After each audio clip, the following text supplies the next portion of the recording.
Hey, what's up, guys? How's it going? And welcome back. I haven't done this series in a long time, but well, I mean, to be honest, I haven't been game hunting in a long time. I've kind of been busy with some real life stuff when it comes to this series. I haven't really had time to go game hunting in a while. And by the way, I apologize if you could hear the cicadas in the background. Those bugs are fucking loud. But anyway, back to what I was saying. So these collection of games are going to be throughout multiple thrifting trips. Obviously, one of these games I've already reviewed, and there's going to be a few that I'm going to review in sometime in the future. Also, one more thing before we get started with that testing. So, I've been debating on doing this thing. I know usually once I go thrifting, I usually film the thrifting pickups video a day or a day two after. Now, what I'm thinking is I could film myself, walking to the store, filming myself in the store, stuff like that. I don't know. How do you guys feel about that? Let me know. I could probably do some live commentary while I'm walking outside, something like that. I don't know, just let me know down in the comments, and yeah, I guess let's get started with the testing. Alright, so GoldenEye for the N64, I've obviously already reviewed this game. I really don't have anything else new to say, it's a fun game, it has its problems, and it's a classic for the N64. And I actually picked this game up for a pretty good deal. I got it for about 15 bucks.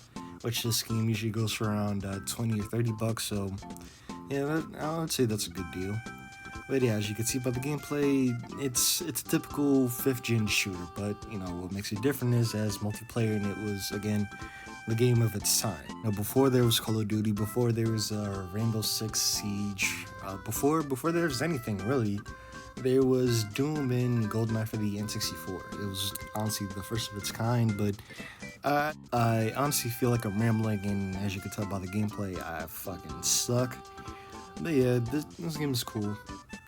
Honestly, there's not really much to say because I'm just going to be repeating myself, but yeah, on to the next game. Alright, Yoshi's Island for the Game Boy Advance. Now, this game is a bit weird. All the mainline Mario games from the SNES and the SNES got ported to the Game Boy Advance, so from Mario 1, 2, 3, Mario World, Yoshi's Island, all those games those got ported to the Game Boy Advance. Now, when it comes to this game, it's not really my favorite. I've played it on the Switch, and I've played it on this, and it's not really that good compared to Mario World when it comes to the SNES Mario games. It's not really the best. But I figure, hey, why not? It's something to add to the collection, and I figure, well, I want to pick up a Super Nintendo soon, so why not add this to the list? Maybe it's going to be a future game I might pick up, maybe not, who knows. But the game seems decent for the most part. It's not really my favorite, but hey, it is what it is. Of course, throughout this game, you're basically different colored Yoshis. You have to carry Mario through different levels, and of course, once you lose Mario, he starts crying and screaming, and if you lose Mario, obviously you lose the level. Now, the platforming, I would say it's slightly harder than Mario World, but I would say this game adds a challenge. In Mario, you just have to worry about, not dying, not losing your power-up. So if you lose a Fire Flower, you go to regular Mario, then you go to smaller Mario, and then if you die, you lose the level. Now in Yoshi's Island, you have to worry about not dying and keep Mario on your back. So I would say Yoshi's Island adds that sort of additional challenge. But anyway, enough rambling, let's move on to the next game. Alright, Tony Hawk's Pro Skater 3. Now, I already own this game, to be honest, but the copy I already own doesn't really read too well. It always freezes, it barely starts up, so I bought a second copy, and yeah, playing this game again, this game is amazing. It is one of the best skateboarding games of all time. It has the best soundtrack, it has the best levels. This game is overall kind of perfect for me. Number one, I have a lot of nostalgia for it. Number two, it's just fun to play. Anyway, as you can see by the gameplay, I'm kind of decent at this game, I guess. I do a bunch of kickflips and stuff like that, but again, I feel like I'm rambling again, so the game works, it's fun. Let's move on to the next game. Alright, Midnight Club Street Racing. Now, I heard this game is decent for the most part, and I figure, I saw it for a good price, so why not? So obviously throughout the game you go street racing and you could win different cars and stuff like that.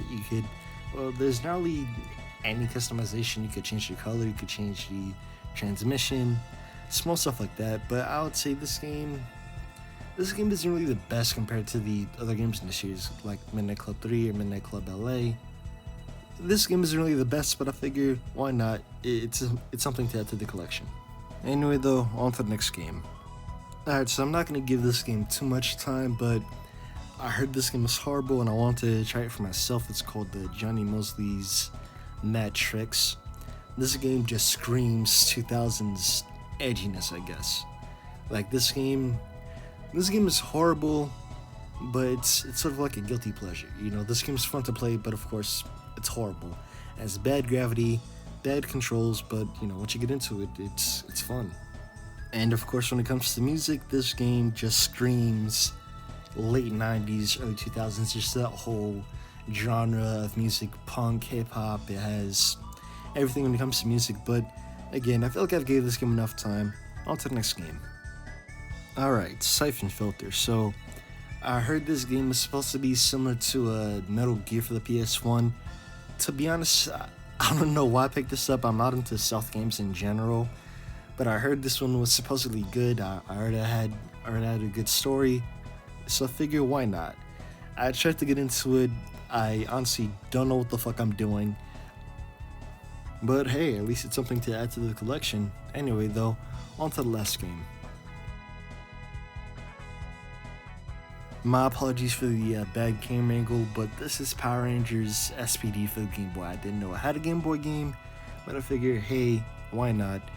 So this game is a basic beat 'em up where you go as different Power Rangers. Of course, you have different abilities, stuff like that. It has a basic storyline, and it has little mini games in between mainline levels. But I would say though, this game is decent. It's not the best. It's not one of the best Game Boy games out there, but you know, it's good for what it is. Anyway, those are all the games I picked up throughout my 2 times of going game hunting. The games are decent. Some of these games I'm gonna review, and some of them I'm gonna review with a new series. Look out for that. But hey, if you guys enjoyed this video, like, subscribe, do whatever you want to do. No rush, and tell me down below. Have you gone game hunting recently? Let me know what games you've gotten down below. I'll see you guys later. Peace.